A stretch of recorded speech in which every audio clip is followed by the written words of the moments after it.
Ja moikka vaan teille kaikille.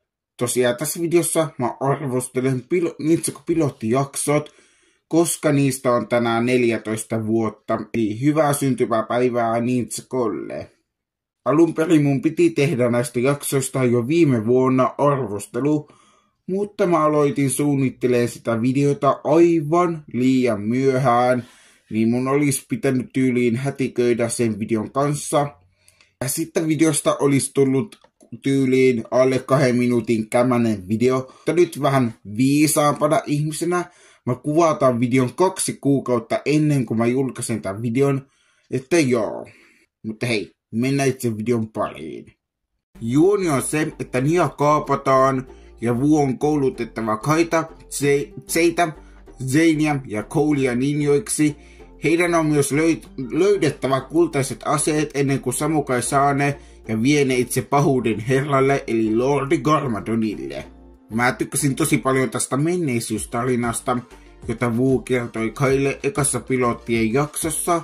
Oli tosi mielenkiintoista seurata sitä, miten Wu kertoi Kaille, miten Wu karkotti Garmadonin Manalaan ja piilotti kultaiset aseet. Ja vieläpä se, että Wu antoi Kain ja Nian isälle kartan niiden aseiden katkosta, joka löytyy heidän isän Sepän pajasta. Taistelukottaus näitä luurankoja vastaan ekan jakson alussa oli tosi hyvä kottaus, etenkin Samukain ja Wuun välinen taistelukottaus. Luurannot kuitenkin onnistuu heidän tehtävässään, eli he saavat kartan kultaisien aseiden luo. He myös onnistuu sieppaamaan Nian, joka antaa Kaille motivaatiota harjoitella ninjaksi. Kain koulutuskottaus oli tosi hauska ja tosi viihdyttävä kottaus. Ja tää Wuun opetustyyli on tosi hauska, eli suorita rata ennen kuin juon teeni. Siis tää on tosi hyvä. Mä tykkään tosi paljon siitä, että Kai ei seurannut käskyjä kautta ohjeita, ja siinä kun Wu kielsi nimenomaan käyttämästä järjestysten viikatetta epätoivon luolassa, niin Kai juuri tekee päinvastoin, eli hän käytti viikatetta epätoivon luolassa, jossa olisi voinut käydä todella huonosti. Ninjojen pieni juhlakottaus oli tosi hauskasti tehty.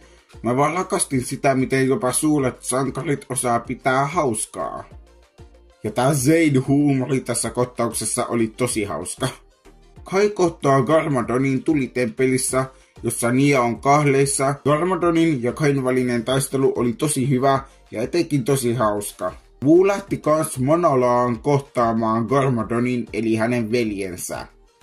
Manalassa Wu taistelee Samukaita vastaan, joka on tosi hyvä kottaus. Wu häviää kuitenkin sen taistelun ja Samukai koskettaa kaikkia kultaisia aseita, joka totta kai aiheuttaa sen, että Samukai tuhoutuu, koska kukaan, paitsi Garmadon, ei pysty käyttämään kaikkia kultaisia aseita yhtä aikaa.